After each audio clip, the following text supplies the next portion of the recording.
Right now on Morning News Now, grieving together. President Biden and the First Lady tour the Hawaiian island of Maui after it was ravaged by the deadliest wildfires in modern U.S. history. The president surveyed the charred remains of the historic town of Lahaina and met with community elders, telling survivors that the country stands with them. The country grieves with you, stands with you, and will do everything possible to help you recover, rebuild, and respect culture and traditions when the rebuilding takes place. We'll have more on that trip and hear from a Maui organizer who is helping with relief efforts.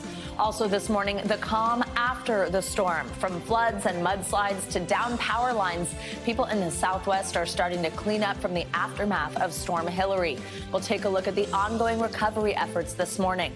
And new overnight, we're tracking Tropical Storm Harold in the Gulf of Mexico as it takes aim at the Texas coast. Ready to surrender. We have new information this morning about former President Donald Trump's plans to turn himself in to the authorities in Georgia after he was indicted on charges of alleged election interference there. We'll have more on when that will happen and what we can expect. Plus, a silent revolution. We'll take you to a museum in Florida that's bringing back a rediscovered trove of silent movies featuring Black actors. What we're learning from the stories of those forgotten films. Looking forward to that look back into history right there. I know, right? And something found. It's so incredible. Good morning. Good to have you with us. I'm Joe Fryer. And I'm Savannah Sellers. Thanks for being here on a Tuesday. We begin this morning on Maui, where 2 weeks after those deadly wildfires tore through the island, search and recovery efforts are still ongoing. Yesterday, President Biden and the First Lady visited Maui, getting a firsthand look at the devastation there. The visit comes as the mayor of Maui County issued an update on the missing. The number of missing now stands at 850. That's in addition to at least 114 people who are confirmed dead. Some survivors are criticizing the federal government's response, saying it has been inadequate and slow. But President Biden tried to reassure community members in Lahaina yesterday, saying that they will get the help they need and that they're not alone. Jill and I are here to grieve with you, but also we want you to know the entire country is here for you. That's not hyperbole. We mean that. NBC News correspondent Dana Griffin joins us now from Wailuku. So, Dana, President Biden and the First Lady, as we said, got a chance to tour the damage, to speak with survivors. How did the president spend his time on the ground there? Joe, good morning to you. So he spent his time on the ground meeting with people and also, as you mentioned earlier, touring that devastated area, including that 150-year-old banyan tree, where he noted that it was burned but still standing. And he also said that this could be a symbol that the people here can get through this. He toured areas where homes, hotels, and even a school once stood. And we're told from people that were traveling with the president that he was taking in the gravity of the devastation here, and it possibly hit him just how devastating this was for the people there. He spent 2 hours at a civic center meeting with local survivors and first responders, hearing their stories, spending one-on-one time with them. Here's what else he said moments ago. Whatever it takes, as long as it takes. I look at your congressmen and senators and governor and lieutenant governor. We're going to get it done for you. But get it done the way you want it done, not get it done somebody else's way. And what he's referring to there is the concern that many people here on Maui have had, is that they want to make sure that Lahaina is rebuilt the way that they want it to be rebuilt, and that it's not given away or bought up in a land grab, because a lot of people have said they've received calls from investors who want to buy up that land before it has even been fully searched. And so the president wants to honor the sacred ground here for the people of Maui. So, Dana, let's talk about the number of people who are still missing. It's officially at 850. I've covered many wildfires where that number starts high, is eventually whittled down. But what is the latest on search and recovery in the burn zone? So there's about 15% left of that burn zone that has yet to be searched. And we're told it could take weeks because there are a lot of multi-level structures. And engineers are going to have to go through layer by layer, taking them apart to try to search for the remains.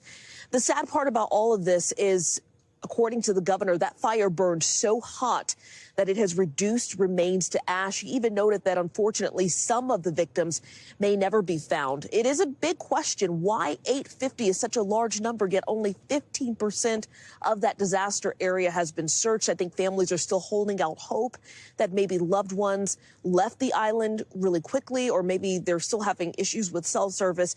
But it's been 2 weeks, and that is turning grim for a lot of families, because usually you don't go that long without hearing something. And Dana, I understand you're outside the Maui Council chamber. They're scheduled to hold a meeting later today. Real quickly, what can we expect from that meeting? So we can expect them to talk about recovery efforts, hopefully, and we're expecting some community members to show up, maybe voice concerns and try to get answers that they have been desperately seeking. This is going to be the first step in recovery when it comes to a plan, or at least hearing from the people all at once, gathering again together to voice their concerns. Joe? Right. Dana Griffin on Maui. Dana, thank you so much. Now we want to bring in Tiara Lawrence. She lives on Maui and has been organizing relief efforts and donations for families there. She got a chance to meet with President Biden yesterday during his visit as well. Thank you so much for joining us. And before we get to that meeting, I do just want to ask you how you and your family are doing. I understand some members of your family lost their home. What's the latest on how you're all doing right now? You were still experiencing trauma, just grief, still trying to process our feelings and look for our friends and family. Oh, absolutely. Tell me a little bit about this meeting that you had with President Biden. What did you discuss, and how was the president's visit received? It was a funky feeling, because the setting, a lot of families that should have been there weren't there. But it was well received. I did appreciate him walking around the room and taking the time to talk to the families, and that was something that I really, really appreciated. But at the end of the day, we still have to hold government accountable to their promises, and so that's going to be an uphill battle. Yeah, I do want to ask you about exactly that. I mean, I know the president's visit comes as many residents of Maui have criticized FEMA for a slow response to the fires, really relied on fellow Hawaiians, other residents who live there, to get any type of help. After hearing the president's remarks, do you feel confident that you and other survivors will get the resources that you need to rebuild? Respectfully, I have to remain hopeful, but as of now, $700 is just not enough for each family or each person. $700 is, when you consider the amount of money being sent to Ukraine, and we're in this crisis in Maui, and you're offering $700 per person, it's just not enough. More funding needs to come to Maui. We need more support. We still have 850 people missing. Families are grieving. They're hurting. We have a limited resource of housing. In Hawaii, housing is a very limited issue. Affordable housing is a crisis here in Hawaii. So obviously, on top of that, we're met with a lot of challenges. So it's an uphill battle, but I need to remain hopeful. But I do hope that the government and people around the world don't forget Lahaina as we, traverse this wave of disaster that has hit our community. What do you think is the best way that the federal government or any of these relief organizations could assist survivors? Because, like you said, it is this long recovery process ahead. There is still so much grief. What would help?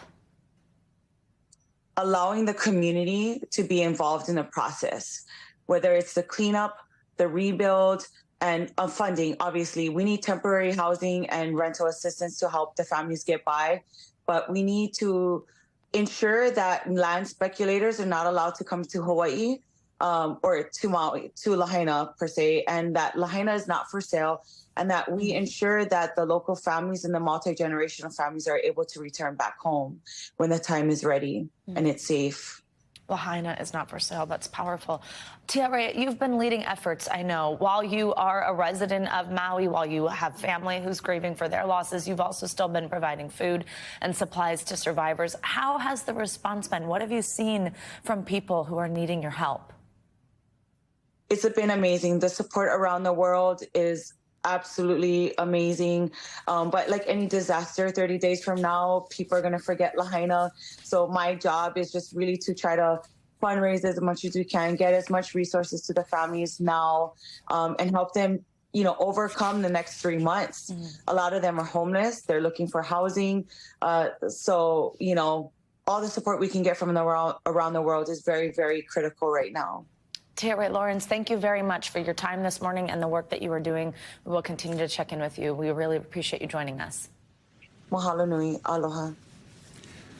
This morning, parts of Southern California are in recovery mode, cleaning up the debris and damage left in the wake of Tropical Storm Hilary. It is a rare weather event in a place that has seen its share of other types of natural disasters over the years.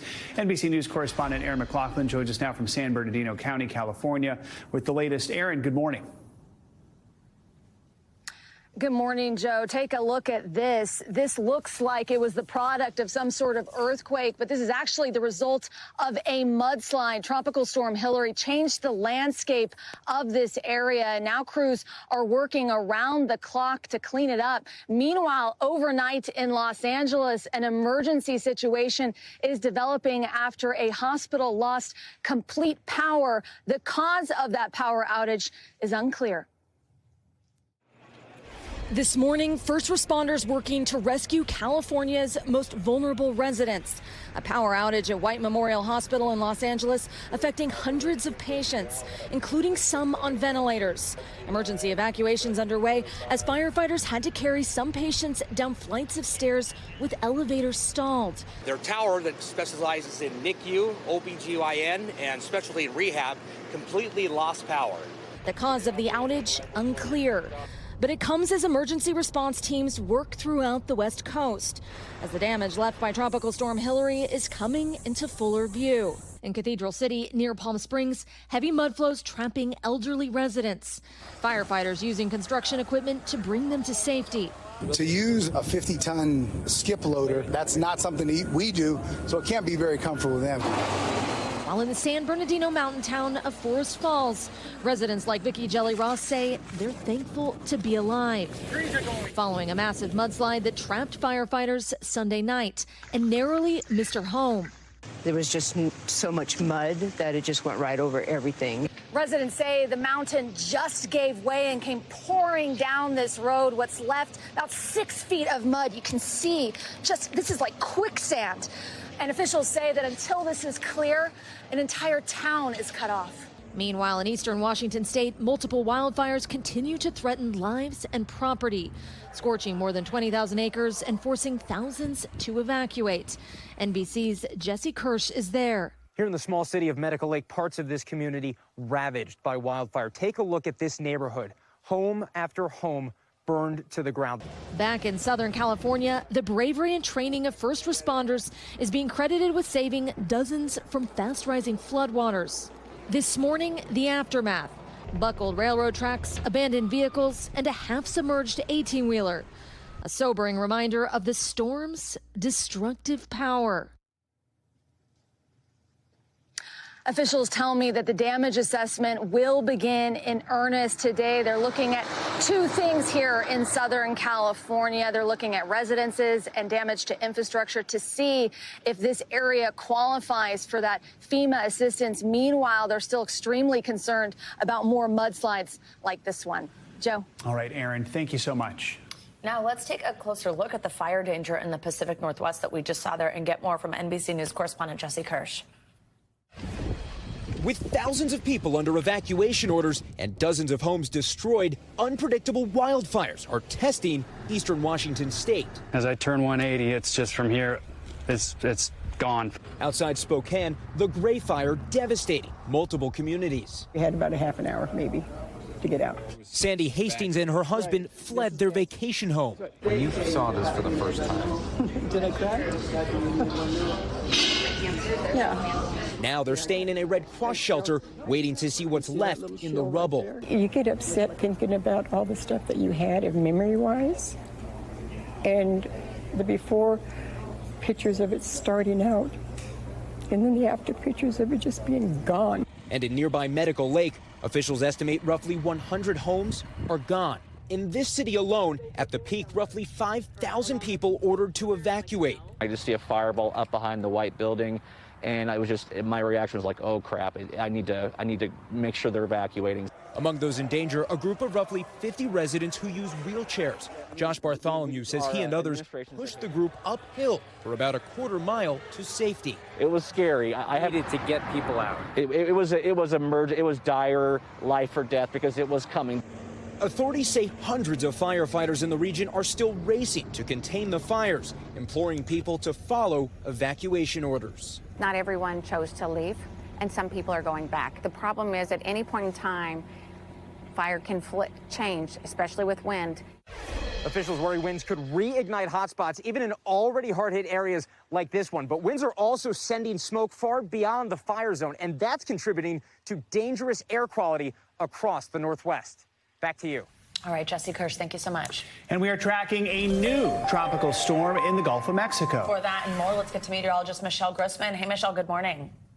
Hey there, guys. Great to see you. Yeah, we're on our 8th named storm in the Atlantic tropical season. Tropical Storm Harold became a tropical storm overnight. It's looking at winds at 45 miles per hour. It will move on land the next few hours, late morning into the early afternoon hours. It's going to bring a lot of rain with it, also some winds and the chance for a few tornadoes. So here's the latest. It's moving northwest at 18 miles per hour. It's moving fairly quickly. That's good news, but it will bring lots of rain as it does and lots of wind. Here's the forecast track as we go throughout time here. By later on this morning into the early afternoon hours, it will make landfall as a tropical storm somewhere between Corpus Christi and Brownsville along the Gulf Coast of Texas. And then it's going to move into portions of Mexico. It's going to weaken as it does that. Rainfall amounts anywhere from 3 to 5 inches, but could see isolated amounts up to 7 inches. That's going to prompt some flash flooding, some flooding as well. Where you see those darker colors, the reds, the oranges, the yellows from Corpus Christi to Brownsville, Laredo, you could see some very heavy rainfall and, of course, could see some gusty winds as well. As we go throughout time here, we're going to see the chance for a few tornadoes as well. We're even seeing a little lightning now with those outer bands, the convective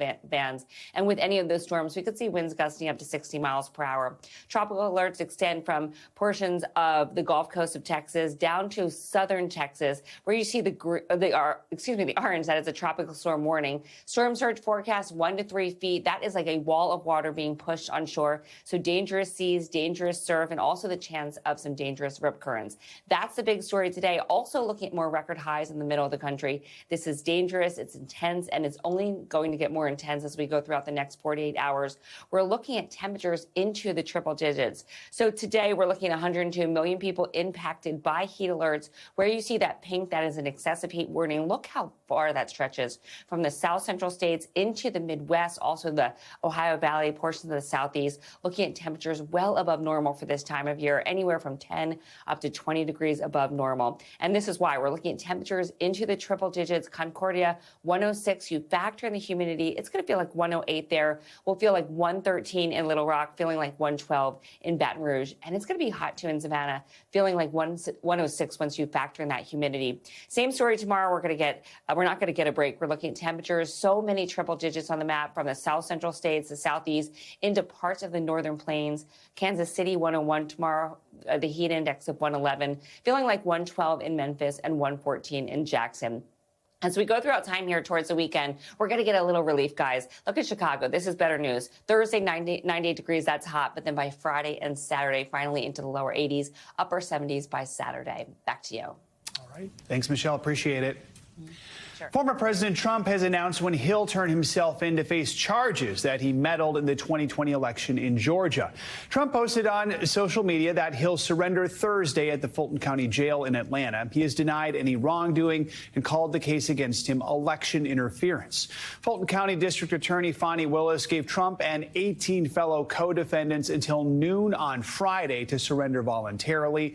They're facing racketeering charges, accused of scheming to try to overturn the results of the 2020 election in Georgia. We're joined now by NBC News Justice and Intelligence correspondent Ken Delaney. And Ken, good morning. So, a few things we know. We know Trump's legal team appeared yesterday at the Fulton County Courthouse. They headed toward the DA's office. Trump's bond has been set at $200,000. What else should we know about the conditions for his surrender in just a couple days? Good morning, Joe. Well, what we saw in that bond order was a set of conditions for Donald Trump that we didn't see in a similar bond order for his co-defendant, John Eastman, the lawyer.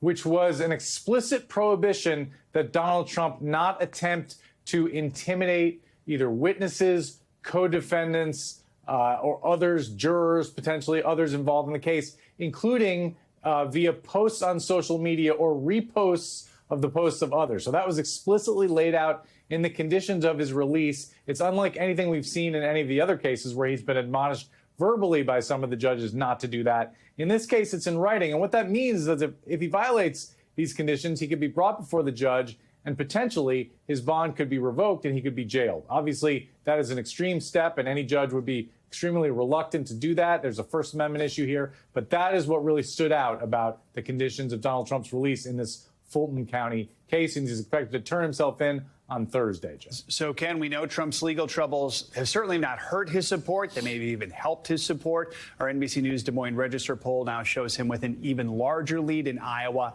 after his indictment in Georgia. So where does the case go from here after Trump is eventually arraigned for the fourth time this year? Well, now the question really becomes one of schedule. There are 4 criminal indictments against Donald Trump. These judges are now all going to have to work out when these cases can go to trial. Obviously, there are disputes in each one of them. Donald Trump's legal team is trying to delay as much as possible going to trial in any of these cases. So it remains to be seen which, if any of the 4, can reach trial before the November election, even as all that presidential campaigning plays out. And there are real questions about whether Donald Trump is going to be in a courtroom or on the campaign trail. We're in uncharted territory, and there's a lot of question marks, Joe. Ken, while I have you, I also want to ask you about one of the federal cases. Trump's legal team last week proposed that the special counsel in this January 6th election interference trial, that trial be pushed back till April 2026. We understand the Justice Department has responded to that request. I'm guessing they don't want to wait till the next midterms. No, they don't. Remember, they have proposed a trial date of next January, which a lot of people also think is unrealistic. But they've pushed back last night in a filing to the Trump team's request to delay this trial until 2026 by saying that even though there is a large volume of discovery that the special counsel is turning over to Trump's lawyers, 11.5 million pages, what the special counsel is saying is Donald Trump's lawyers don't need to read every single one of those pages, page by page. We're in an electronics era. They can do keyword searches. It's perfectly reasonable for them to digest this amount of discovery and go to trial within a reasonable time. But this goes to the scheduling issue I mentioned before. This is going to be an ongoing dispute. Judge Tanya Chutkan in that case is scheduled a hearing for August 28th to set a trial date. It may not hold, but we'll get the first indication of how she's thinking about when this case can go to trial, Joe. Right, Ken, you're on top of all of it for us this morning. Thank you. Well, even though the former president won't be taking part in Wednesday's first Republican primary debate, 8 other presidential hopefuls will.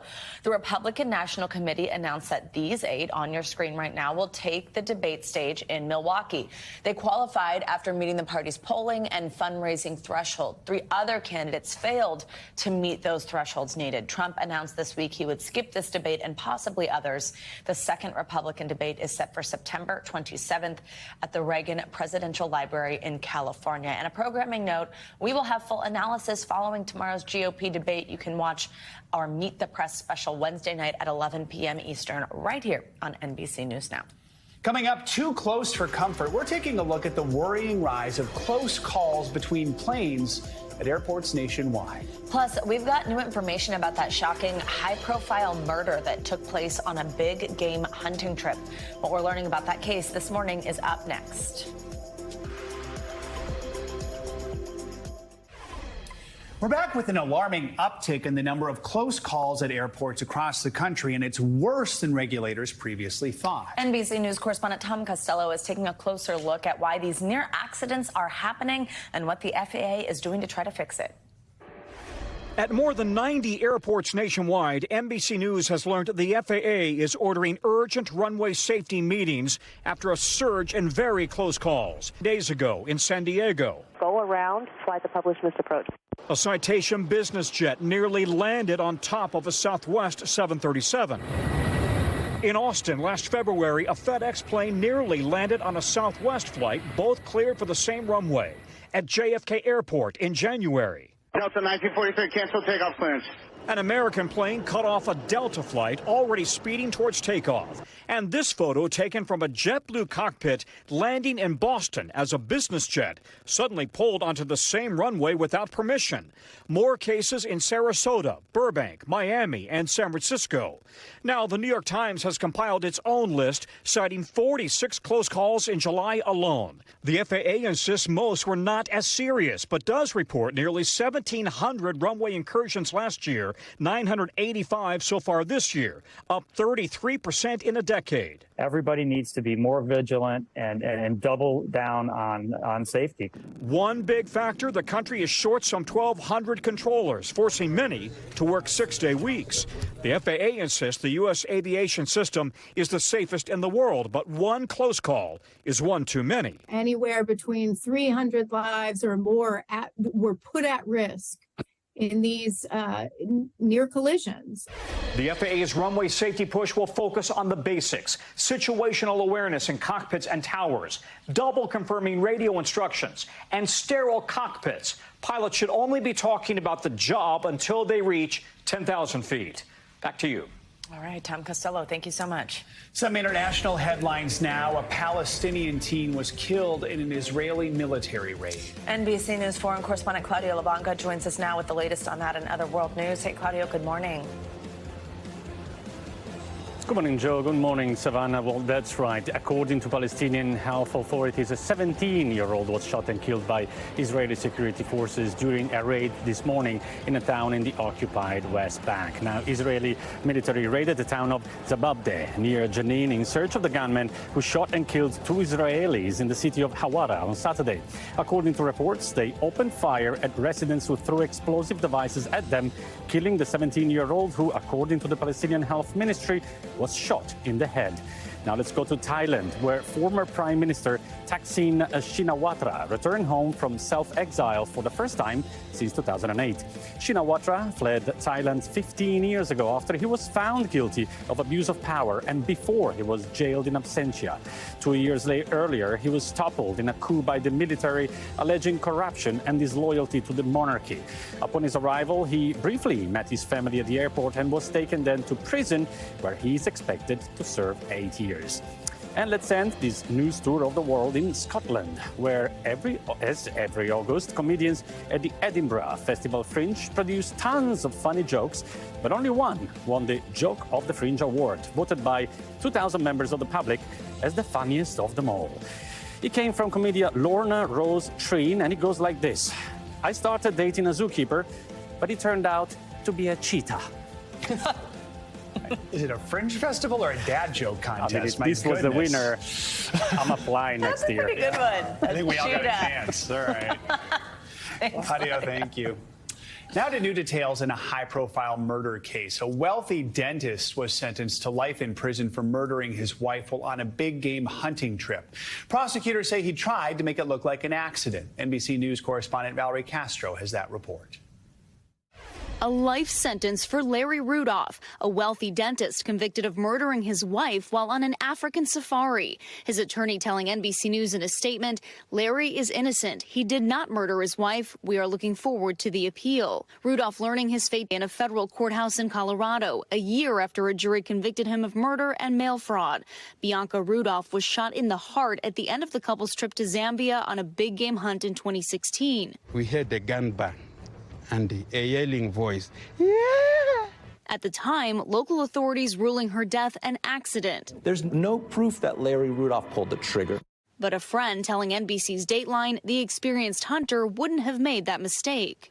She was way too comfortable with firearms and how to handle them, how to clean them, how to put them away. For her to put a gun away and get shot by accident, I don't think that could ever happen. Rudolph's quick cremation of his wife's remains, as well as cashing in on nearly $5 million in life insurance benefits, got the attention of federal investigators, which federal prosecutors said was part of a plan to set up a comfortable retirement alongside his girlfriend, Lori Milliron.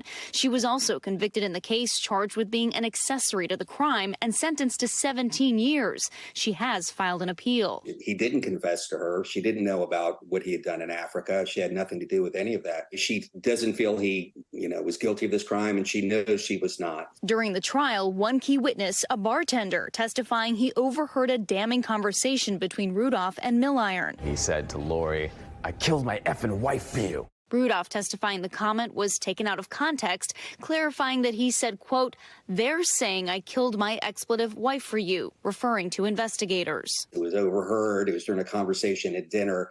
It wasn't some torrid confession here just out of the blue, which is, I think the government painted it to be that, but he heard what he heard, but he only heard part of it. Prosecutors say Rudolph made his wealth through a Pittsburgh area dentistry franchise business. Now he could forfeit his fortune and potentially the rest of his life. Our thanks to Valerie Castro for that report. Rudolph was given a life sentence, which was mandatory under federal sentencing rules. He was also ordered to pay out more than $15 million in penalties, including forfeiting some of his properties. Well, coming up, insight into anxiety. How new research into the brain function of an anxious person could lead to new treatments. That's coming up in our mental health check-in next. We're back now with our weekly mental health check-in. Well, a new study is helping us understand how the brain could work differently for people with anxiety. Plus, could following the Rat Girl Summer TikTok trend help your mental health? Dr. Erica Richards is the chair of psychiatry at Sibley Memorial Hospital, and she's also an assistant professor of psychiatry at Johns Hopkins Medicine, and joins us now for more on these health headlines. Good to have you with us, doctor. So let's start with this study on anxiety. Researchers used brain scans to see what happens to people's brains when they're put in social situations. What did they find? How could this help us understand anxiety? Good morning, Joe. Good morning, Savannah. So, such an interesting concept. This is a study out of the Netherlands where essentially the authors show that anxious people use a less suitable section of the forebrain. Well, what does the forebrain do? It's actually responsible for higher reasoning.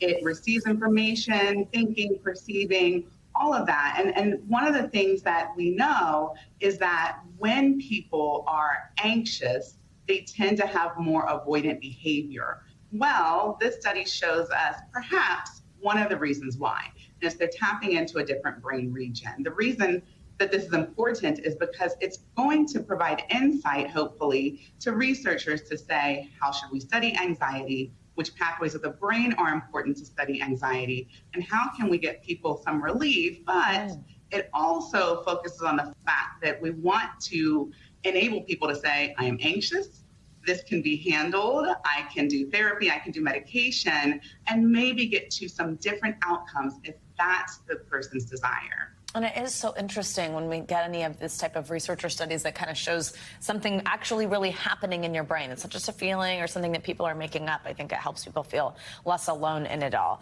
Dr. Richards, if we could switch gears here, I want to ask you something related to the Maui Wildfires. Some research, suggesting that it could be having a psychological impact on the survivors.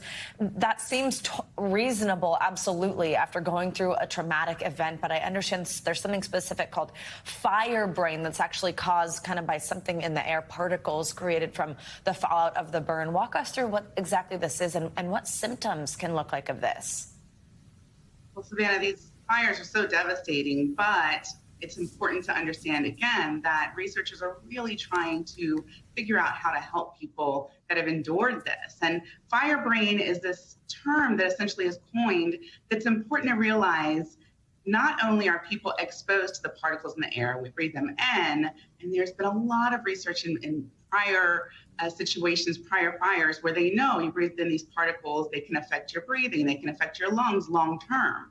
But essentially, when you breathe in these particles through your nose, that's a direct path to the brain.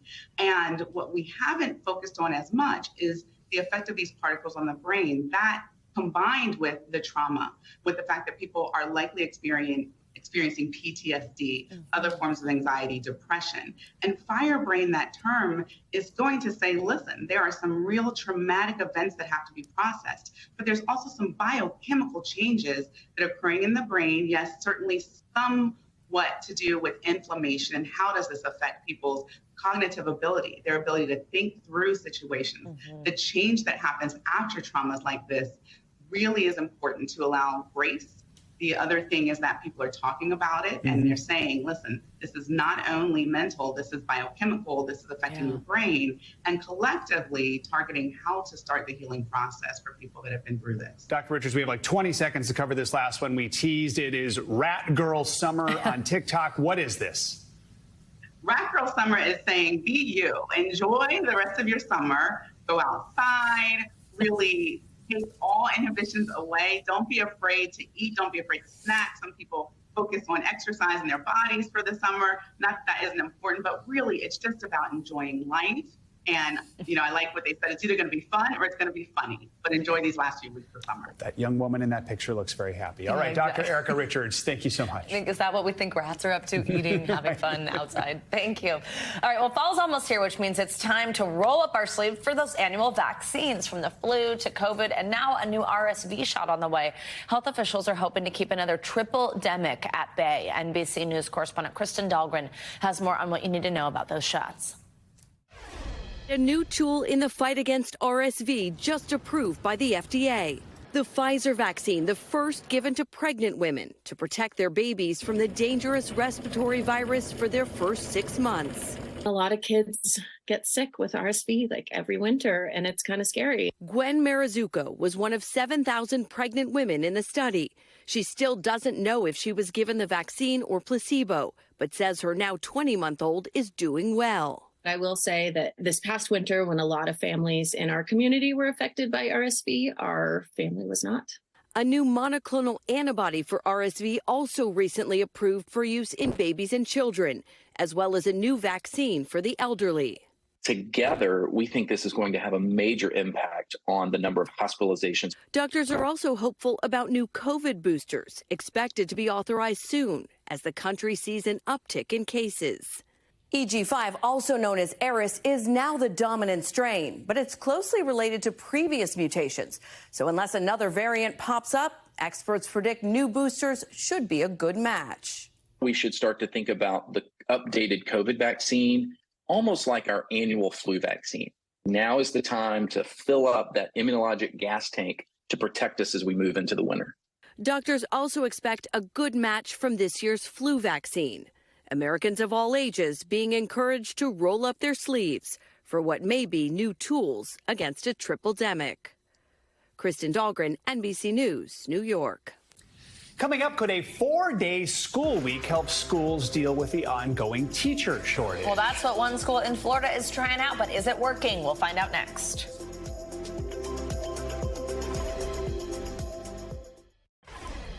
We're back now with some big changes for some students as back-to-school season gets underway. Yeah, some schools grapple with the ongoing teacher shortage. One private school in South Florida is taking a creative approach to the problem by shortening the school week to just 4 days. Lisa Collum joins us now for more on this. She's the owner of Coastal Middle and High School. That's that private school in Lake Park, Florida. Lisa, good morning. Thanks very much for being here. So just tell us, how did you come to this decision, and ultimately, is it successful so far in helping to keep your teachers in the classroom? Yeah, you know, a 4-day work week is something I'd heard about on and off for years, but never actually knew a school that had implemented it.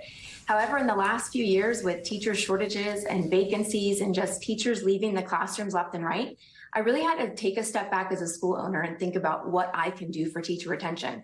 And a 4-day work week is one of the first ideas I came up with, and it has been super successful, and everyone is happy with the decision we've made and the changes. You are a former teacher, so what is your take on the ongoing teacher shortage? What are some of the biggest challenges for teachers that you're seeing? Yeah, you know, teacher shortages cause lots of challenges, and it starts with just filling positions. When you have less teachers, that leads to larger class sizes. And on top of filling positions, it's finding qualified teachers. So once we have those qualified teachers, then the issue really becomes, how do we keep them at our school? Because when you have teacher shortages, teachers can pick and choose where they want to teach. So as a school owner myself, I had to think about, what can I do to make them want to stay at my school? So, Lisa, what would you want other schools to know about deciding if this approach would work for them? I imagine there are certain considerations, obviously, in a school like this. That then means, you know, where is the child on the 5th day? Does that create childcare concerns for parents? Like, what are the types of things to think about if you're looking at this kind of policy? Exactly. I think this definitely works for the older children. I am a middle and high school, so it works perfectly. But always I tell schools that are interested to start with their state requirements. Every state has requirements for instructional hours and number of days students are required to attend. So start there and see if you can create a schedule around a 40-week that still meets those educational requirements. Once you know that part can be approved, then the next step would be going to your families and your teachers, seeing if it's something that would even work. Because remember, we're talking about a different start time and end time. So that is changes in pickup and drop off and just making sure that families and buses can even deal with that change overall. And once you have those pieces in place, then you can take action and start implementing it. We know one of the biggest challenges teachers have faced over the last few years is just dealing with the learning loss and the challenges coming out of the pandemic. What have been the best ways you found to try and address that?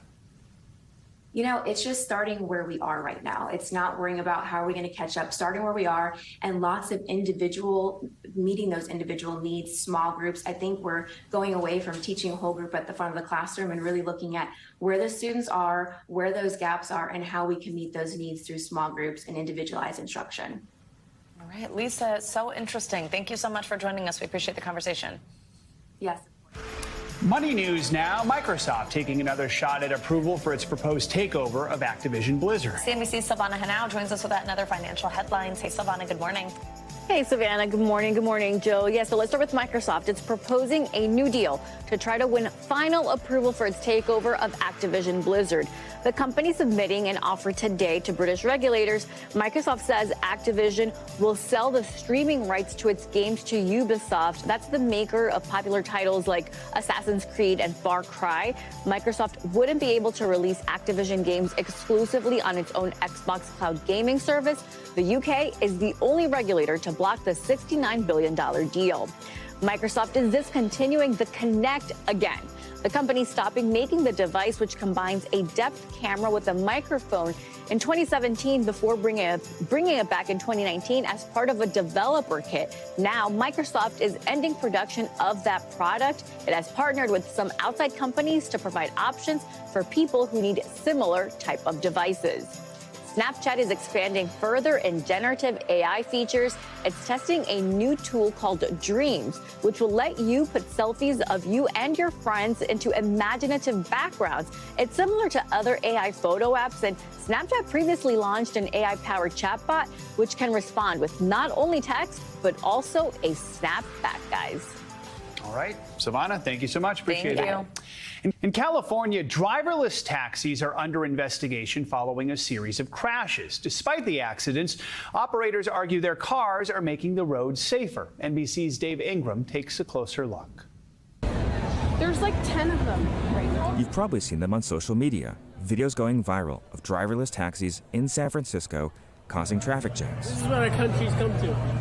And as the frustrations grow, the oversight seems to be on its own jerky ride. Just a week and a half ago, California regulators voted to allow two companies, Waymo and Cruise, to start offering 24/7 autonomous taxi service. But over the weekend, California's DMV demanded that Cruise cut its operating fleet in half while they investigate recent crashes. Walking down the streets of San Francisco, you almost can't miss these driverless robo-taxis.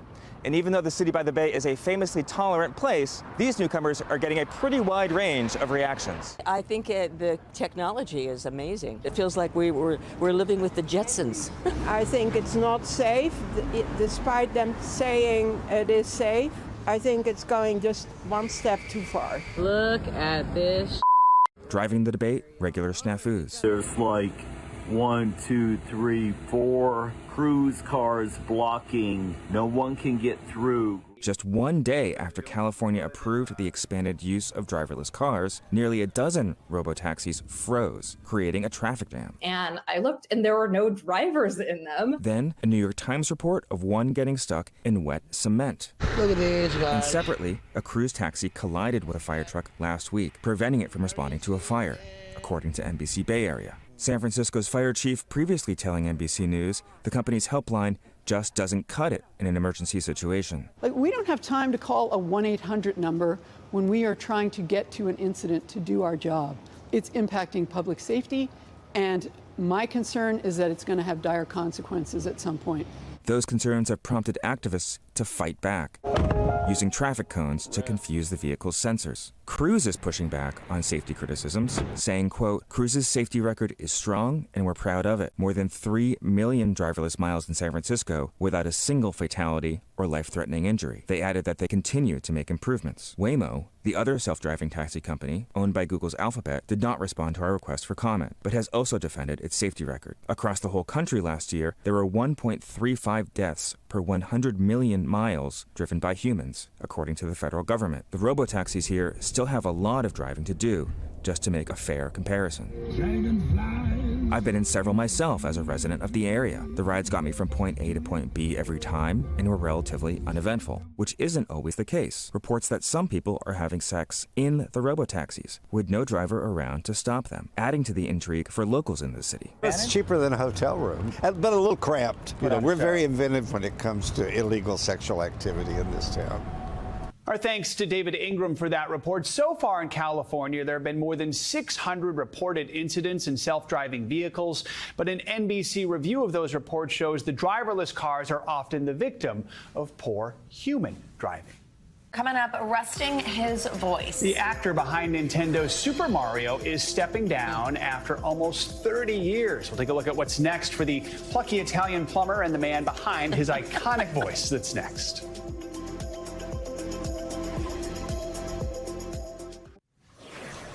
Welcome back. The voice behind Nintendo's Mario is retiring after 27 years. Nintendo announced that voice actor Charles Martinet is stepping down from recording. He'll now become a globe-trotting Mario ambassador. Martinet's voice is instantly recognizable in catchphrases such as "Let's go" and "Mamma Mia." He first voiced Mario back in 1996 for Super Mario 64. He's also voiced other Nintendo characters like Luigi and Wario over the years. I missed what you said. Could you Let's again? go. I didn't really do that right at all.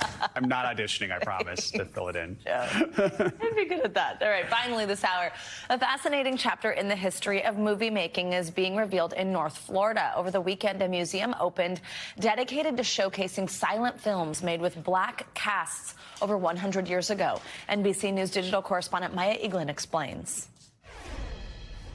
It's hard to imagine now, but this cluster of buildings in North Florida once housed a bustling film studio that was breaking color barriers over 100 years ago. His characters were all black, but they were the bad guys and the good guys. They were the thieves, but they were also the heroes. Founded by Richard Norman, the Norman Film Studios produced films that featured all black casts made in the Deep South during the height of the Jim Crow era. In fact, the movie showcased African Americans in roles on screen that they would have been prohibited from holding off screen. One example is groundbreaking aviator Bessie Coleman. Bessie Coleman, who was the first African American pilot, actually wrote to Richard Norman saying, "Make a movie about me." Unfortunately, she was killed shortly before they were going to make this movie. She was killed in an accident in Jacksonville, but he still made a movie then about an aviator coming back from World War I. That film, The Flying Ace, came out in 1926, 15 years before the Air Force allowed black pilots and 47 years before the first female fighter pilot. And the danger wasn't just on the screen. Jacksonville at that time was a Klan stronghold, and so what he was doing, he wasn't just making films with black casts. The casts were living here on the property with his family. That just didn't happen back then. Despite these risks, these films were well received around the country by both black and white audiences. One of the interesting things about Mr. Norman's films is that they were made for black audiences, and that's who he assumed would see them.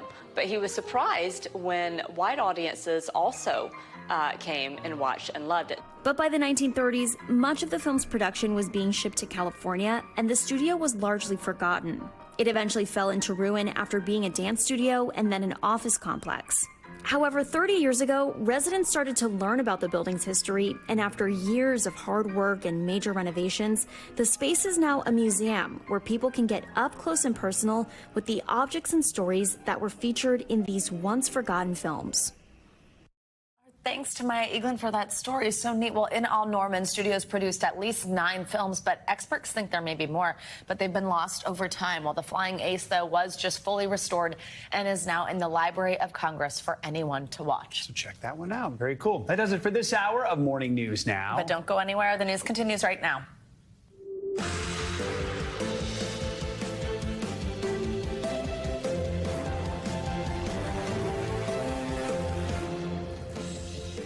Good morning, and thanks for being here. I'm Savannah Sellers. I'm Joe Fryer. Right now on Morning News Now, hope amid heartbreak. A crucial presidential visit as search and rescue efforts ramp up on Maui. President Biden, along with the First Lady, speaking with survivors and first responders, offering optimism to those struck by tragedy. For as long as it takes, we're going to be with you. The whole country will be with you. We've got the latest from the ground in just a moment as hundreds remain missing. Also this morning, a look at the rare devastation in California. Heavy rains from Tropical Storm Hilary caused major flooding, dangerous mudslides, even sinkholes. In Palm Springs, they saw nearly 50% of their yearly rainfall in less than a day. We are on the ground with the aftermath as a tropical storm forms overnight in the Gulf of Mexico, setting its sights on Texas. Plus, turbulent skies, terrifying new video of an Alaska Airlines flight making a hard landing, sparks flying upon touchdown with passengers bracing themselves. More on what exactly went wrong as the FAA calls a critical meeting on safety, both in the skies and on the tarmac. And SnapCap, we're going to introduce you to one Capitol Hill intern who, along with fellow interns, is on a mission.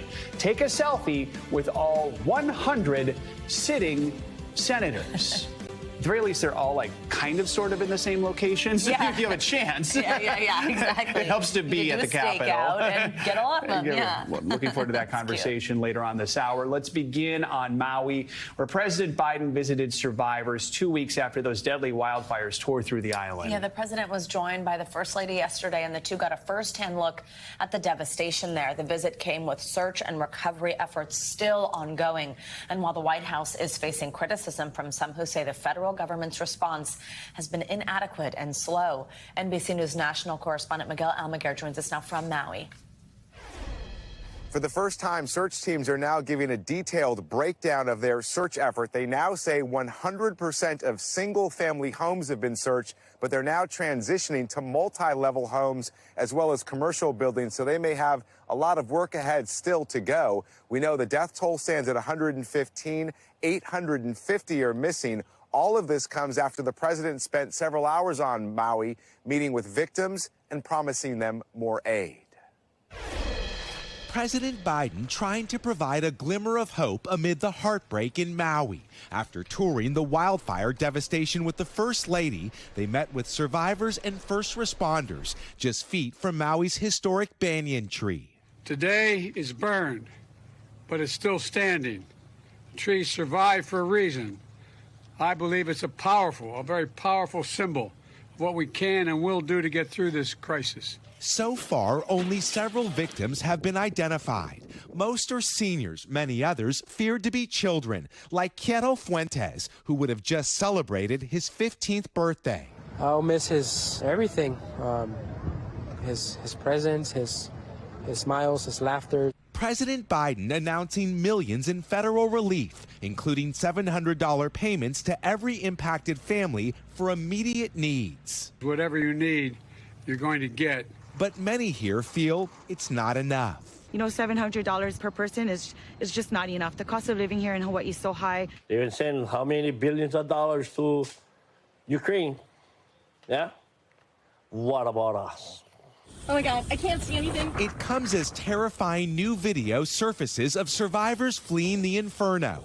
ATF investigators are still searching for causes of the wildfire as criticism mounts against the decision not to use the island's warning sirens. Kindergarten teacher Kim Camacho says she had 23 students, but has only been able to reach 8 of their families. These children on this hill, the ones we can't find, those are our students. The governor admits not sounding the siren was a mistake. During the recovery, he's encouraging visitors to come back to parts of the island not impacted by the fires, their livelihood dependent on tourism. When you come, you will support our local economy and help speed the recovery of the people that are suffering right now. With that new breakdown, we don't yet know how many more homes and buildings search crews have to complete before their job on the ground in Maui is complete. Again, 850 people remain unaccounted for. Back to you. All right, Miguel Almaguer, thank you so much. In Southern California and parts of Nevada, they're beginning to pick up the pieces this morning after Hilary moved through the region yesterday. The historic storm brought winds and heavy rains, triggering flash flooding and mudslides in some areas. NBC's McLaughlin has more. Hey there. Overnight, an emergency developing in Los Angeles at the White Memorial Hospital after there was a complete power outage there, including backup generator in the overnight hours. Firefighters responding on scene, evacuating more than 200 patients, some critically ill. The cause of that power outage is unclear. Meanwhile, around-the-clock cleanup continues following Tropical Storm Hilary in Cathedral City next to Palm Springs. 14 senior citizens were evacuated from their homes following a mudslide. They were evacuated using construction equipment. Similar scenes in the San Bernardino Mountains and Forest Falls. A mudslide completely cut off a town. Officials tell me today they will be focusing on damage assessment, looking to see if Southern California qualifies for FEMA assistance. Meanwhile, they're extremely concerned about the possibility of more mudslides like this one. Back to you. All right, McLaughlin, thank you so much. And now it's time for your Morning News Now weather forecast. And we are tracking a new tropical storm as well as dangerous heat for some parts of the country. Meteorologist Michelle Grossman's following it all. Michelle, good morning. Hi there, guys. Yeah, another busy day. We're looking at Tropical Storm Harold that's impacting portions of southern Texas. Will make landfall later on this morning into early this afternoon. That's one big story. The second one is a big heat dome that's in place, and it's bringing dangerous, intense heat, only intensifying over the next 24 hours. Temperatures soaring into the triple digits. Take a look at this. 102 million Americans under some sort of heat alert. It stretches from the south central states all the way to the Midwest, into the Ohio Valley, also the Southeast. We have excessive heat warnings. That's in that hot pink color, includes Minneapolis, Kansas City, Wichita, Dallas, Jackson, over to Indianapolis. Also have an excessive heat watch that extends into Charleston, West Virginia. So many of us will see sweltering heat over the next couple of days. We're looking at temperatures today into the upper 90s, the triple digits in so many spots. You factor in the humidity kind of off the Gulf, and we're going to see temperatures feeling like 111 in St. Louis. 113 is what it will feel like in Little Rock. It'll feel like 112 in Baton Rouge. Also hot in the southeast, temperatures soaring to near 100 degrees. You factor in that humidity, it's going to feel like 106 in Savannah, also in Pensacola. So that's today. Then tomorrow we'll see so many triple digits on the map, really too many to name. And we're going to break some more records too. We're looking at temperatures into the triple digits, but feeling like 115 in some spots. It'll feel like 114 in Shreveport and feeling like 114 in Jackson, Mississippi. The good news is we get a little break in some spots as we head towards the weekend. Taking a look at Chicago, Thursday, that's going to be a hot one, 98 degrees, but better on Friday in the low 80s, even better Saturday, 77 degrees. And we're going to be cooler too in D.C. by Saturday, 84 degrees. So that's the heat story. We also have the heat and humidity in the southeast. We have some strong storms in portions of the Intermountain West. That's what's left over from Hilary. So could see some flash flooding there, especially in the mountains. Could see a couple strong storms as well. And then we'll talk about Harold, because this is a big story. This is our 8th named storm in the Atlantic hurricane season, if you lost track. And you can see those outer rain bands reaching southern Texas. We're looking at heavy rain. That's where you see the reds, the oranges, the yellows, even seeing some lightning too with some of these outer convective bands. Winds at 45 miles per hour. That makes it a tropical storm. And we do expect it to move on shore later on today into the early afternoon as a tropical storm. It's moving quickly northwest at 18 miles per hour. That landfall will happen sometime later on this morning into the early afternoon. Quickly weakening as it goes across land here, but still bringing lots of rain. We could see up to 7 inches in some spots. That's going to be the big takeaway. We're going to see flash flooding of some roadways, some streams, some creeks. Could see isolated amounts up to 7, but generally 3 to 6. That's still a lot. Now, I think this ground can handle it. The soil is pretty dry there, and it's going to be able to take that water, but still could see some localized flooding, especially where you see the reds, the oranges, the yellows. That would be Laredo, Corpus Christi, also Brownsville, Texas. In addition, we could see a few strong tornadoes as we head towards the early evening with this system. Winds gusting up to 60 miles per hour with any of these storms. The low risk for hail, but still not zero. Tropical alerts, they extend all along the west coast of Texas, Port O'Connor, Corpus Christi, down to Port Mansfield. Where you see the orange, that is a tropical storm warning. We're going to see those winds gusting pretty high at times. And also the surf will be really strong, dangerous. We're looking at 1 to 3 feet. That's a storm surge. That's really a wall of water where wet water kind of inundates the dry land. So that's really dangerous. It kind of just overtakes the land. And also some dangerous rip currents. Out to the west, we'll end it here. We're looking at what's left over from Hilary, and the rain is not done yet. Guys, we could see some flash flooding here in portions of the northern Great Basin and also the Intermountain West. So another busy day in the world of weather. As it seems it always is right now. All right, Michelle Grossman, thank you so much.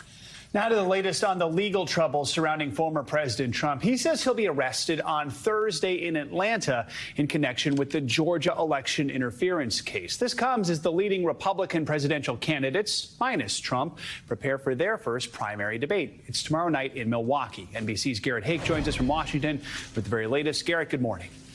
Hey, Joe, good morning. It's going to be a pretty striking split screen with the political world preparing to converge on Milwaukee this week for that pivotal first debate. But Donald Trump not only won't be participating, he'll be headed to Georgia to a county jail for the booking the very next day, with a judge now setting the conditions for his release. Former President Donald Trump once again poised to steal the spotlight this week from the party he seeks to lead, confirming on social media overnight that he plans to turn himself in at the Fulton County Jail on Thursday to be booked on wide-ranging charges he led a conspiracy to overturn the election in Georgia. According to court documents, his attorneys negotiated the terms of his release in advance, including a $200,000 bond, and promises that he not threaten or intimidate any co-defendant, witness, or victim, including on social media. While Mr. Trump prepares to head to Georgia, the rest of the GOP field setting their sights on Wisconsin. The RNC announcing overnight that 8 candidates have officially met their requirements for the first debate there Wednesday, notably leaving Mr. Trump off the list, after he posted over the weekend that due to his, quote, legendary poll numbers, he would not be debating, leaving the stage to his rivals. We're excited about it. I think it will be a vigorous exchange. Even though Donald Trump will not be there. The former president instead recording an interview with former Fox News host Tucker Carlson, hoping to counter-program the debate, according to 2 sources familiar with his plans. Governor Ron DeSantis, Mr. Trump's closest rival, rallying supporters in Florida and predicting on Fox News some Republicans will see Mr. Trump's debate absence as presumptuous. I don't think they're going to look kindly on somebody that thinks they don't have to earn it. Even as Mr. Trump's legal challenges grow, new polling from NBC News and the Des Moines Register shows his political durability. 51% of likely Iowa Republican caucus goers telling us they believe Mr. Trump's false claim that he actually won the 2020 election. I think there's still so much anger at the process, and I think he draws on that. And, Joe, lest we forget the other cases against Mr. Trump, there's been a flurry of filings on the federal election interference case in the last couple of days after Mr. Trump's lawyers suggested a trial date in 2026 late last week. The special counsel is now responding. Jack Smith's team says the former president's concerns about mountains of evidence are overblown and that millions of pages of what the prosecution is handing over come either from Mr. Trump's social media, from public reporting, from the January 6th committee, or from Mr. Trump's own aides and associates. So he should be aware of it. The prosecution wants this trial to start fast in January, and the judge is expected to make a final decision on that next week. Joe? That's the big question, when all these trials are going to happen. All right, Garrett, thank you so much. Well, Wisconsin was a state that turned out to be crucial in President Biden's 2020 election win. As the GOP candidates soon arrive in Milwaukee for the debate, Wisconsin Republicans are making their pitch to black voters in a city with a nearly 40% black population. NBC News correspondent Shaquille Brewster joins us now from Milwaukee with more on this. Hey, Shaq, good morning.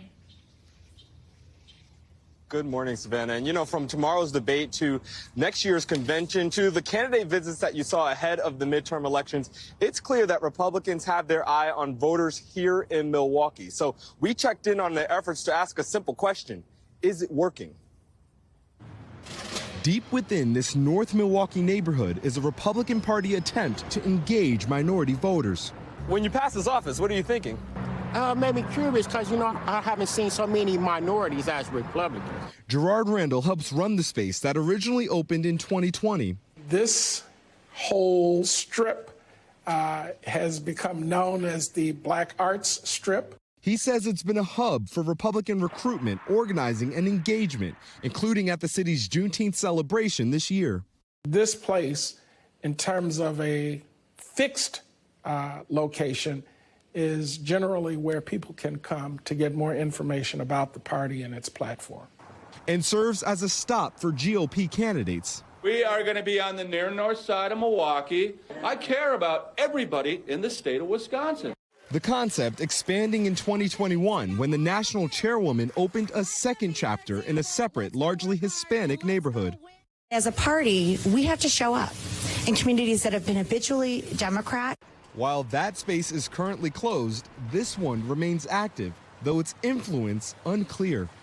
Last November, top Republicans earned just about 18 of more than 370 votes cast in this ward, the same one that houses this Republican office. It's a battle for every vote in every neighborhood. How do you make that sell when in this ward you had less than 5% in the most recent election voting for Republican? Well, you just keep plugging away. You don't get discouraged by the fact that, it's 5% today. It might be 10% in the next election. 2020 exit polls showed just 8% of Wisconsin's black voters backed Donald Trump. Randall says the target for state Republicans has been 30%. I get on the bus right here every day, so I don't really see nobody come in or out of it. Democrats say they welcome the challenge. You can put as many offices as you like here, but our voters, our residents understand who has their back and who continues to deliver. As Republicans here insist, this is a long-term strategy.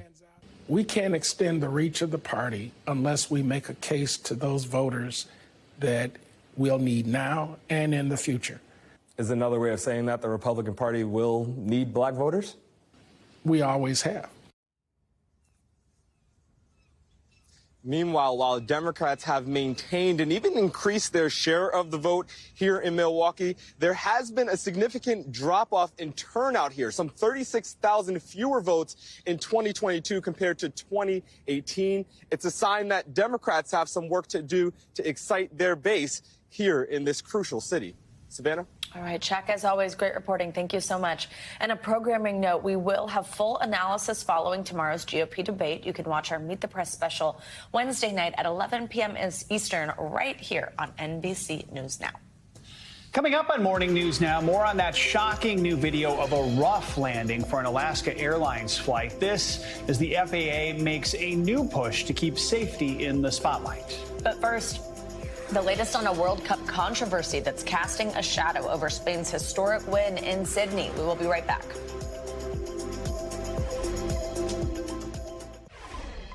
We're back with an update on an investigation we've been following out of California. Authorities have released the name of the gunman in a deadly shooting of a shop owner that's being investigated as a possible hate crime. NBC News correspondent Maggie Vespa joins us now with the latest. Maggie, good morning. Hey, Joe, good morning. Yeah, deputies late yesterday identifying the gunman who they say shot Lori Carlton after ripping down her pride flag in her store and yelling, they say, anti-gay slurs. This as tributes pour in from movie stars, from politicians, and from Carlton's own family, a lot of them remembering her, perhaps most of all, for her bravery. This morning, devastation on display near California's scenic Lake Arrowhead after authorities say well-known local shop owner Laura Ann Carlton was gunned down by 27-year-old Travis Ikaguchi, who they say cut down a pride flag in her store and yelled anti-gay slurs. Carlton, who worked at Magpie, confronted Ikaguchi, and during the confrontation, Ikaguchi shot and killed Carlton.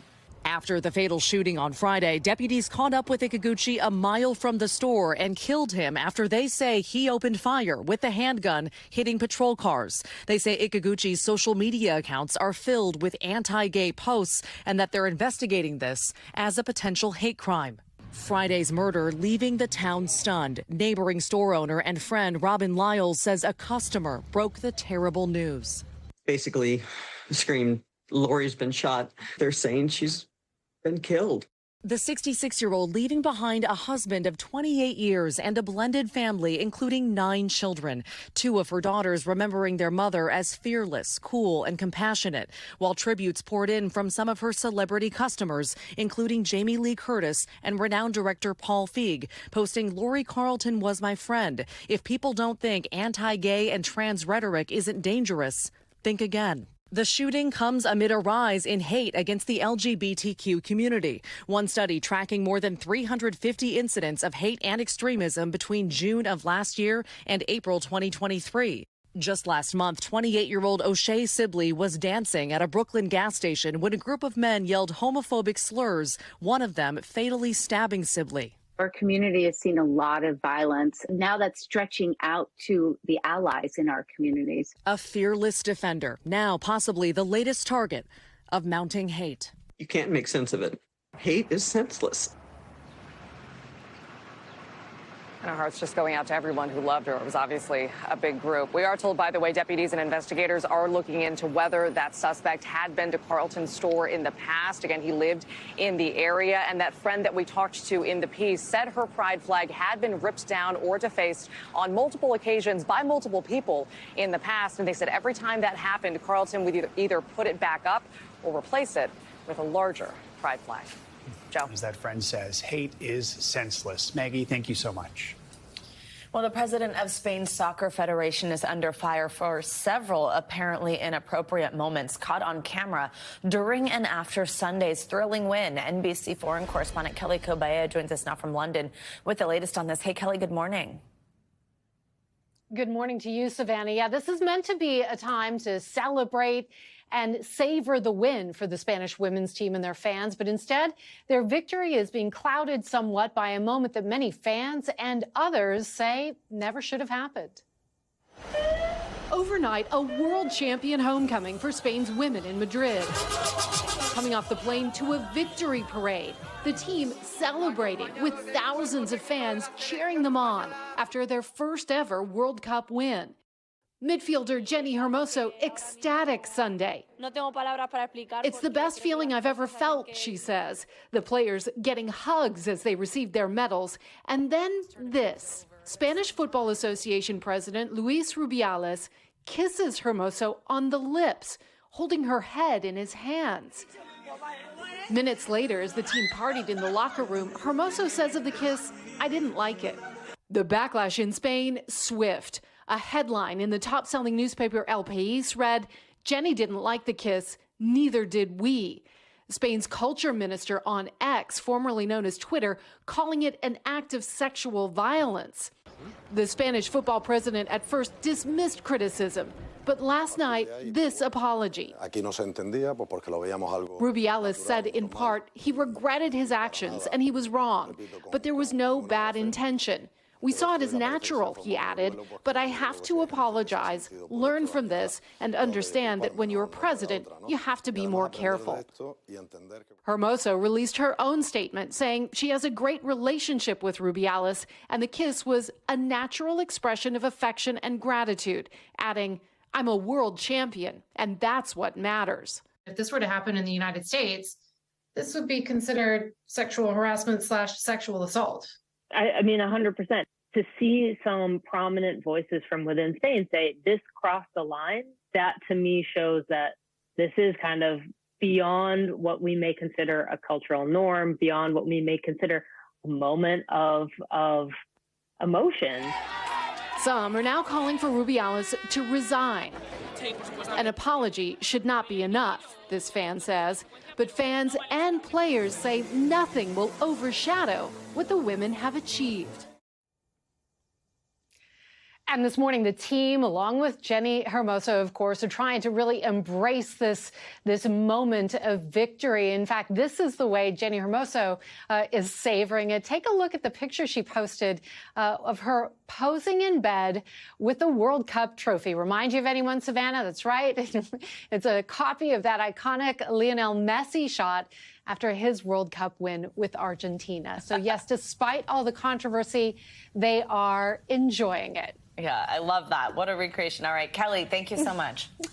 More international headlines now. Japan plans to release radioactive water from the Fukushima nuclear plant this week. NBC News foreign correspondent Claudio Lavanga joins us with that and other news. Hey, Claudio, good morning.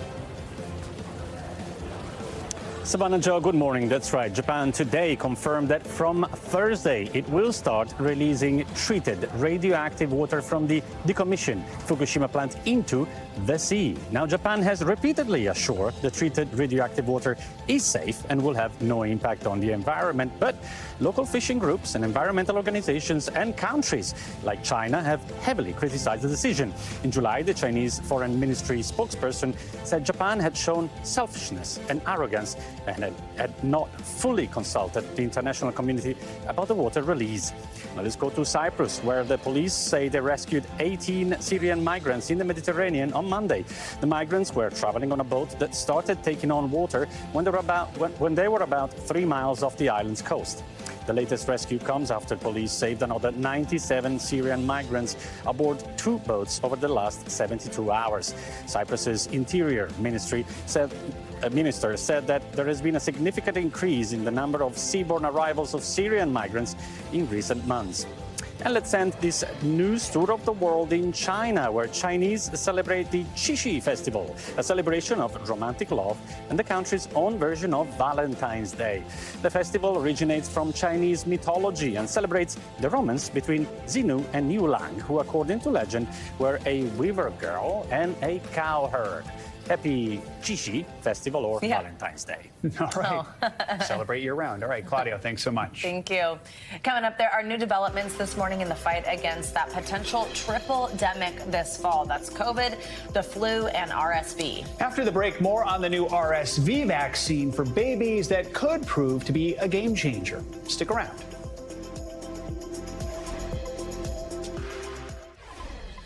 Welcome back. A new vaccine could soon help patients protect their children from the respiratory virus RSV before they're even born. RSV is typically mild, but does have the potential to lead to some very dangerous infections such as pneumonia or bronchitis. Yeah, it's newly approved by the FDA, and this vaccine would be administered to pregnant people while their babies are still in the womb, in the hopes of giving those babies some early protection during an age where they are most vulnerable. Dr. Amish Adalja joins us now. He's a senior scholar at Johns Hopkins Center for Health Security. Hi, Doctor. Great to have you with us. So tell us a little bit about this vaccine and its significance.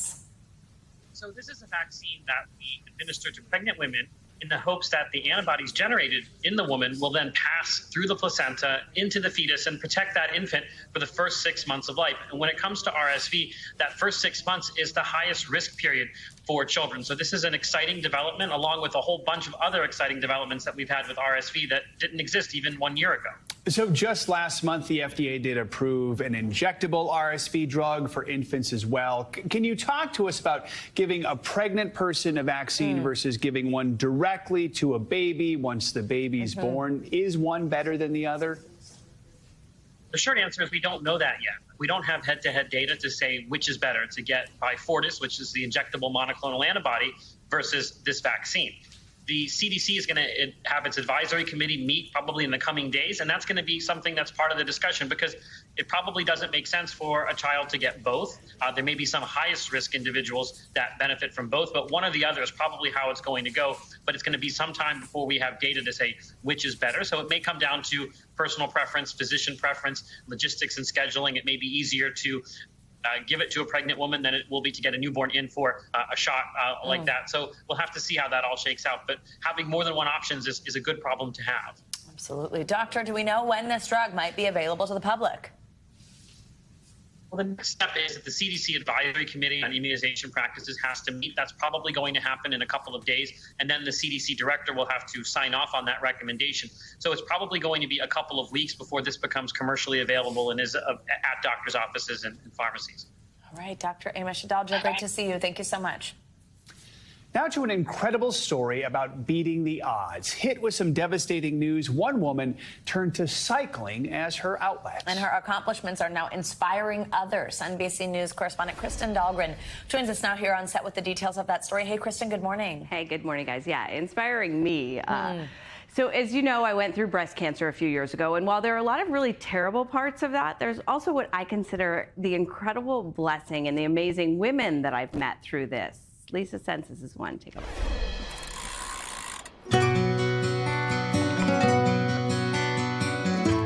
Along the windswept Scottish countryside, Lisa Sensis is about to take on the globe's greatest cyclists. No one more surprised than her at just how far she's come. Donning the stars and stripes, she warms up for the World Championship 35 to 39-year-old individual time trial, often called the Race of Truth, a straight 15.5 miles, just the rider, the bike, and whatever they can find inside. Little nerves? Little nerves? Maybe because Lisa's truth is so much different than the longtime cyclist she's about to face. I would have never put my name with the word athlete in any sentence. But for Lisa, cycling became a lifeline. The Long Island mother of two started joining her husband Andrew for rides when she was feeling down after the birth of her sons. She liked it and even entered some small local races until a longtime fear of Lisa's played out.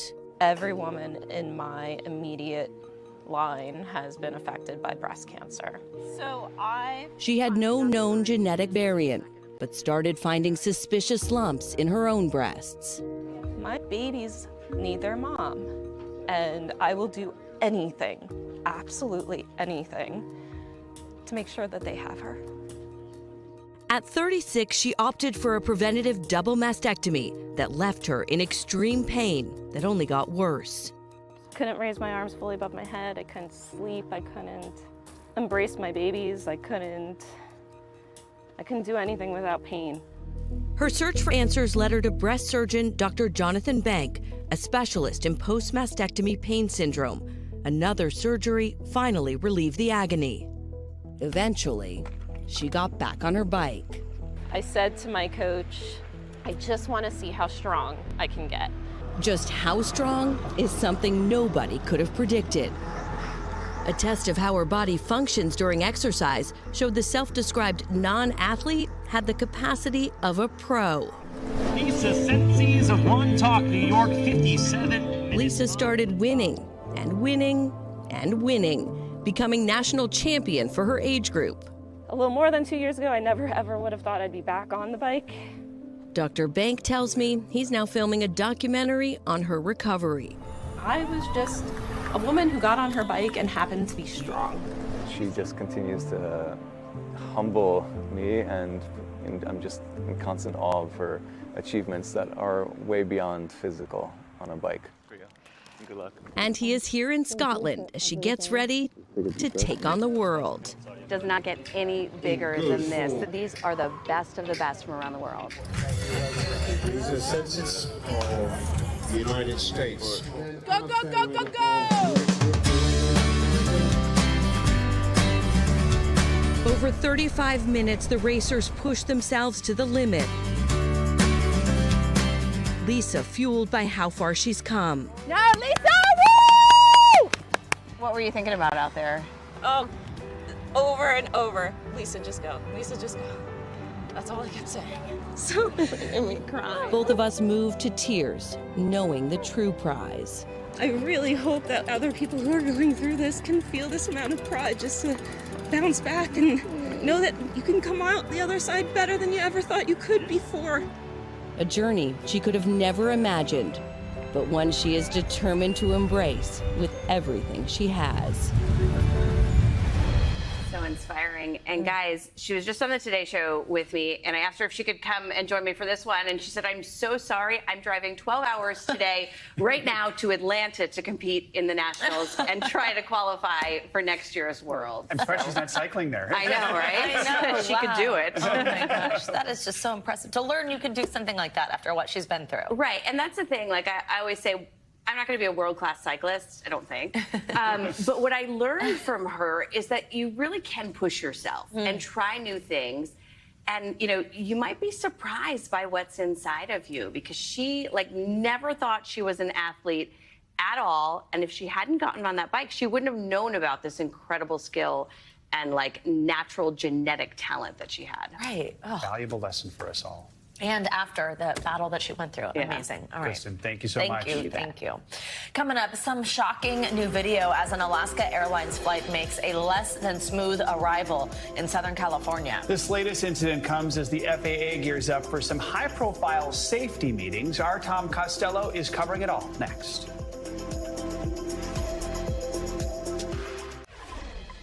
We're back now with details about an alarming uptick in the number of close calls at airports across the country. This morning, the FAA is calling on airports nationwide to hold runway safety meetings after dozens of near misses and scary landings have been reported. NBC News correspondent Tom Costello has the details. Yeah, good day. This was Flight 1288 coming in during the tropical storm. Heavy rain, gusty winds. It hit the ground very hard, dragging its left wing down the runway. At the same time, the NBC News learning the FAA is ordering airports nationwide to hold urgent runway safety meetings. Why are we going so fast? This morning, a terrifying landing caught on camera. Why is he turning? On board an Alaska Airlines flight traveling from Seattle to Orange County, California, Sunday. There's sparks outside. Sparks flying from the aircraft as the plane made a rough landing at John Wayne Airport. We have a Category 3 737, had a main landing gear collapse. It is resting on its engine. Top of your establishing airport IC, the 737 main landing gear collapse. Alaska Airlines says the aircraft was unable to taxi to the gate due to an issue with its landing gear. Thankfully, no reports of injuries. But passengers this year have faced a number of frightening incidents in the skies and on the runways based on another issue, close calls related to control tower and pilot communications. NBC News has learned the FAA is calling on airports nationwide to hold runway safety meetings now, following growing concerns over a rising number of close calls. Anywhere between 300 lives or more were put at risk in these near collisions. One close call at Austin Airport, where a controller cleared a FedEx 767 cargo jet to land on the same runway that a Southwest 737 was landing, full of passengers. You can see in this congressional animation how close they might have come. Another incident at Boston Logan Airport. A Learjet pilot took off without clearance as a JetBlue flight was landing on a crossing runway. This image from the cockpit showing that very moment. The FAA's runway safety meetings are scheduled at more than 90 airports and will focus on situational awareness in cockpits and towers, double confirming radio instructions, and sterile cockpits. Pilots should only be talking to each other about the job until they reach 10,000 feet. Everybody needs to be more vigilant and double down on safety. So a close call on a runway between planes or even vehicles, that's called a runway incursion. Some serious, some not so serious. There were 1,700 last year. That's up 33% in 10 years. Back to you. All right, Tom, thank you so much. Let's get you some financial headlines now. A major chip developer for companies like Apple could be going public. CNBC's Silvana Henao joins us with that and other money news. Silvana, good morning. Good morning, Joe. Good morning, Savannah. Yeah, so ARM files to list its shares on the NASDAQ in what could be the biggest IPO of the year. The chip maker, which is controlled by Japanese investment giant SoftBank, is expected to go public next month. ARM, whose chips power most smartphones worldwide, is seeking a market valuation of $60 to $70 billion, although some analysts believe it's worth closer to $40 to $50 billion. SoftBank bought ARM in 2016 for $30 billion and tried to sell the company to NVIDIA in 2020, but that deal was terminated last year due to regulatory issues. Teva Pharmaceuticals will pay $225 million to settle price-fixing charges related to sales of a major cholesterol drug. The Justice Department says Teva must also sell the business that makes the drug, which is a generic version of the brand name medicine Pravachol. Teva will also donate $50 million worth of other drugs to organizations that treat needy patients. As part of a settlement, Teva will avoid prosecution if it stays out of trouble for 3 years. And a parade of high-end classic cars found new owners during Monterey Car Week, including a 1967 Ferrari that sold for $30 million. Now, while it was expected to be the most expensive sale at auction, it was expected to go for more than $40 million. And total sales for the roughly 1,200 cars sold at Monterey and Pebble Beach reached $397 million, but that was actually down 16% from last year. A new report from Knight Frank show classic cars have been among the worst performing collectibles this year, with values down 7% versus a 12% increase for art, guys. Oh, wow. What a shame. I know. We've been talking about all the expensive cars this week. Yeah. Hundreds of millions aren't enough. All right, Silvana, thank you so much. Sure thing. Summer vacation might be coming to an end, but there is still time to sneak away to some of America's best small towns all across the country. Look at how beautiful these pictures are. If you're looking for a great place to visit, Travel and Leisure released its top picks for those destinations. So pack your bags and get ready to hit the road. Travel and Leisure's digital editorial director, Nina Ruggiero, joins us now to help us reveal the list. Nina, good morning. So before we get into the winners, let's talk about how you come up with the winners, what went into making these decisions, and do you get input from readers? Yes, so travel leisure readers love small towns. These destinations have really risen in popularity over the last few years. So we pulled our wide network of travel experts, our contributors, our staff, TNL's trusted A-list travel advisors, and we asked them for their favorite small towns across 7 different destinations. And we picked a winner and a runner-up for each. Now, all of these towns had to have under 25,000 full-time residents. Most of them have much fewer. Of course, they're all within the U.S., and they all have a reason to visit in the upcoming year. So let's talk about these specific lists. All right, first, this is one I'm sure so many people would be excited about. America's best beach town. Where is it? So it's in the state of Florida. About 140 million people visit the state of Florida each year, but only a small number of them make it to tiny Boca Grande, which is on Gasparilla Island. It's an upscale but really down-to-earth beach town on the Gulf of Mexico. It's a place that you want to go to slow down. The number one thing to do here is take in the sunset on the beach, but of course you can get active as well. You can rent glass-bottom kayaks and see the beautiful water. There are 2 historic lighthouses, a museum, and a state park. And there's so many things. There's just so many things to do on Gasparilla Island. You should stay at the Gasparilla Inn and Club, which is a beautiful place to get kind of a slice of old Florida. And there's a bike path that goes the entire length of the island. So you can rent a golf cart or a bicycle and cruise around. I love this next one. For people looking for some good, authentic food, you actually have America's best small food and culture town. What is cool. it? Yes, Los Olivos in Santa Ynez Valley, right in the heart of Santa Barbara wine country. It's only 2.5 square miles, but it has 75 wineries. So that puts you at a tasting room about every 100th of a square mile. And there are some amazing restaurants to soak in all of that wine, of course. There's Bar La Côte by Daisy Ryan, who is a Santa Ynez Valley native. And a fun fact about Santa Barbara wine country is that it has almost double the national average of wineries owned by women. The Inn at Matei's Tavern is a new hotel that reopened as an auberge Resorts Collection hotel this year. So that's a big name in California luxury. And it's a great place. It's the closest airport would be Santa Barbara. But you could also, if you're going to do a road trip from San Francisco to LA, it's a great stop off there as well. Oh, great tip there. All right, if you just want to unwind, we've got a category for that too. What's America's best spa and wellness town? America's best spa and wellness town is Aurora, New York. This town is so small, it does not even have a stoplight. It is a village of 724 people in the Finger Lakes region. It's a beautiful waterside village. The Inns of Aurora is a real destination right now.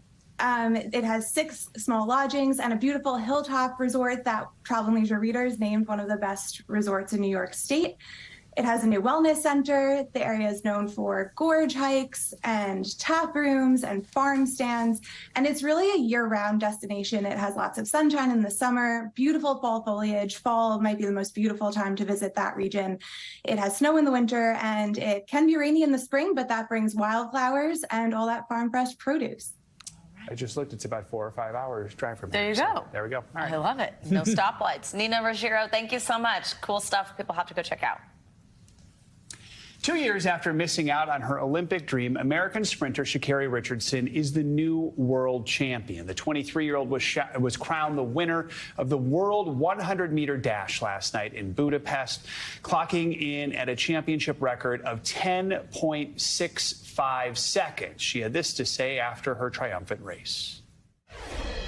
It feels amazing just knowing that not only people see me as an athlete, but they see me as a person. I feel like that's my biggest thing more than anything. I want people to see that it goes beyond an athlete. You bring who you are onto the track. You bring your athlete into your life. There is no separating, honestly. So I'm glad that I can display who I really am, not my pain, not my sadness. I'm glad to sit here and be happy with whole and just knowing that it all paid off. Richardson is the first American to win the world title since 2017. She is now the frontrunner to snag a spot on the 2024 Olympic team next year in Paris. She was set to compete in the 2020 Tokyo Games, but was suspended for a positive marijuana test.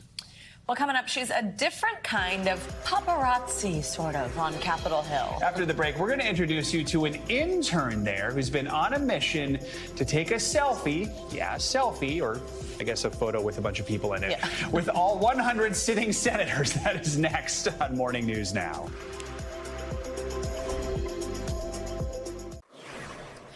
Welcome back. Listen to this. A NASA spacecraft that has been drifting around the sun for 17 years has finally been reunited with Earth. The Stereo A craft was launched back in 2006 as one of two crafts that were designed to give us the first ever 3D 360-degree view of the sun. But Stereo A drifted further away from Earth, losing contact with NASA in 2014 and even passing behind the sun. However, it kept going and going, and earlier this month passed between the sun and Earth for the first time since its launch. Well, now scientists at the agency hope it will keep making discoveries about the sun. I'm not sure if you heard, but I went to NASA last week. I'm telling everyone. He's heard. Looking forward to seeing that. Yeah, I'll have a story for you soon. All right, finally this hour, a group of Senate interns set a unique goal for themselves. Take a selfie with all 100 U.S. senators. Well, it may seem like a tough task. The 8 interns from Alaska Senator Lisa Murkowski's office made it happen. They have the pictures to prove it. Lillian Yang is one of those interns who spearheaded the project and joins us now. Lily, good morning. So first of all, just what inspired this project? Obviously, there are other things you have to do as an intern, but was it for fun or was there a purpose behind it? Yeah. So obviously, outside of doing other meetings, exploring Capitol Hill, one of our coordinators proposed the idea of taking selfies with 100 senators as a way to get to know members of Congress and to get more familiar and more comfortable with Capitol Hill. And so the June session at interns got to 75 photos with the senators. And so as the July session, we said, we're going to get 76 or more. We did get 100, all 100 of the senators. And that was just a really awesome moment for all of us. I love hearing that you did it. You completed the task. Okay, you have to give us the tea, though. I mean, I love that this is like a true bipartisan effort here, first of all. But tell us, who was hardest to get a picture with? Was anyone tough to convince? There was a few that were hard to find. Senator Klobuchar was the last senator we got. We had seen her a couple times in the subways, but she was on the phone or she would be talking with staffers, and we didn't want to interrupt her. And so at the end, we ended up waiting outside the Senate floor for, I think, 2 hours. And her interns heard about us through Twitter because people were posting that we needed one more senator. And from that, her interns got her off the floor and helped us get a picture with her. Minnesota nice does not always translate into Minnesota accessible. So, all right, we have about a minute here. Which encounter or encounters were just the most memorable? For one, I would say Senator Booker. We were, again, it was I think the first 2 days we were out waiting for senators. We saw him walk through the halls from the subway, and we're like, Senator Booker, we're from Senator Murkowski's office. Can we get a photo with you? And he goes, yeah, and he just takes our phone, wipes it off us, and he just takes a photo. And we were like, did that just happen? And that was amazing. Oh, he looks like fun in that picture. All right, last very quick question. Are all the other interns jealous that they didn't do this? I can't speak for them, but they must be. Now you guys have all senators. It's awesome. Very cool. I feel like more are going to pick up on this in future intern sessions. Yeah, all right, exactly. Lily and Yang, thank you so much. Very cool. Glad to have you with us this morning. Congrats on the accomplishment. That's going to do it for this hour of Morning News Now. But the news continues right now.